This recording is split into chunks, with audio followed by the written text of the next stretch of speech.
You're watching Network Africa, coming to you live from Lagos, Nigeria. You know you can watch all our top stories on our website, channelstv.com, and watch any part of the show that you missed on youtube.com/channelsweb.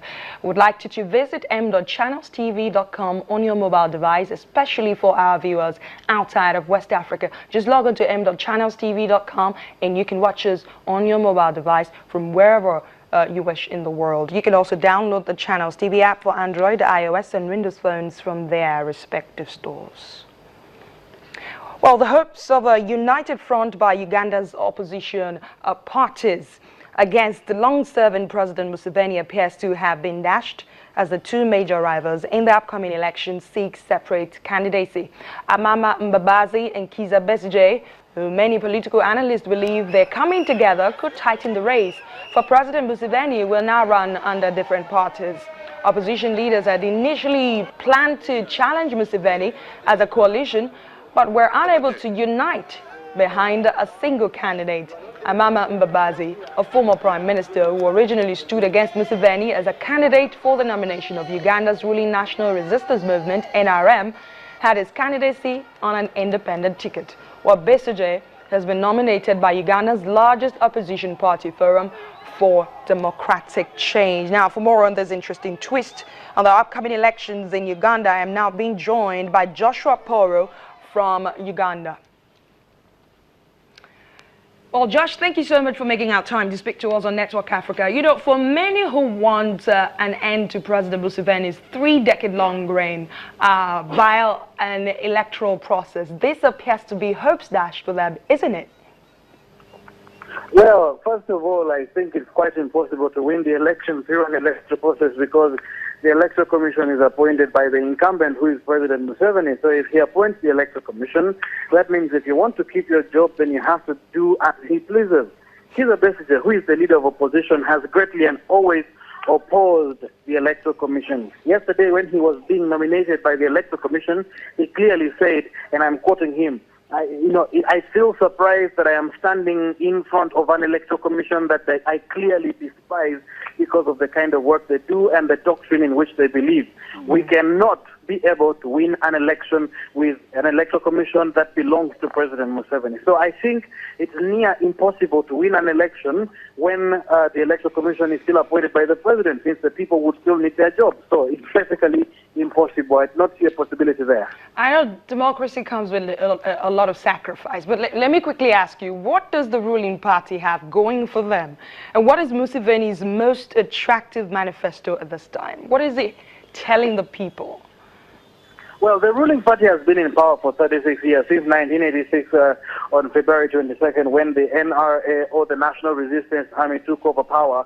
Right now they are called the National Resistance Movement. They have been writing on the same manifesto: peace, stability and prosperity. It is the same thing that they keep on saying every year in, year out. And if you remember, during the Independence Day celebrations in Gulu, I did tell you that the president said, we are going to start using a method of prioritization. Build the infrastructure first before we go into the health sector and then later on education.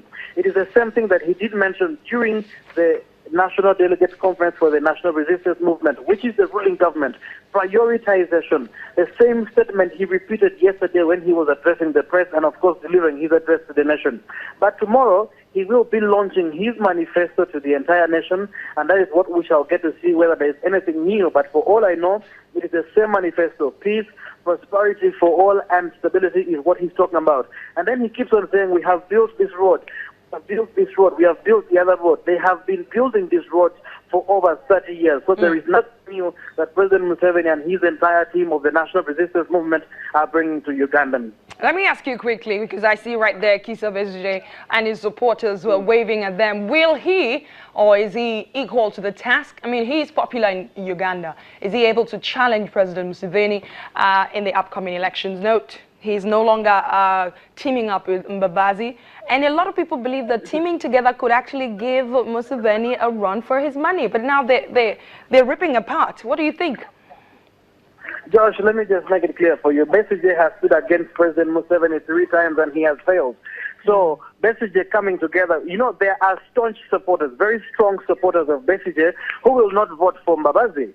but there are strong supporters of Mbabazi who will not vote for Besigye. So my humble opinion is, if they both run for the presidency, that according to our constitution, for you to win the presidency, you must have 50% plus one vote to be able to become president. So if both Besigye and Mbabazi stand, Besigye commands 23% of the election results.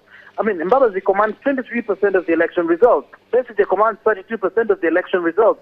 If you put 23 and 32% together, you end up with about 55% of the election results. That means that the president remains with a percentage of about 35. That either gives it a rerun during the election, or they can have a coalition government. That means he cannot go through. So if he has a coalition government, maybe there can be an opportunity for the opposition to finally take over power. But them coming together is not a good idea. However, it shows how greedy they are, because Kizza Besigye resigned as the head of the party. Now, somebody else is the president of his political party.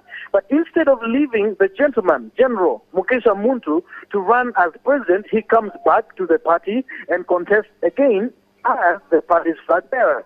That, one, shows selfishness, full of self-interest. Two, it shows lack of trust in his own party members. Three, it shows disorganization in the largest opposition political party in this country. A person like Dr. Kizza Besigye should have stood aside and let General Mukesha Muntu, who is the current president of the party, run for the presidency. That has made so many people to distrust him. Yesterday he had a procession across town.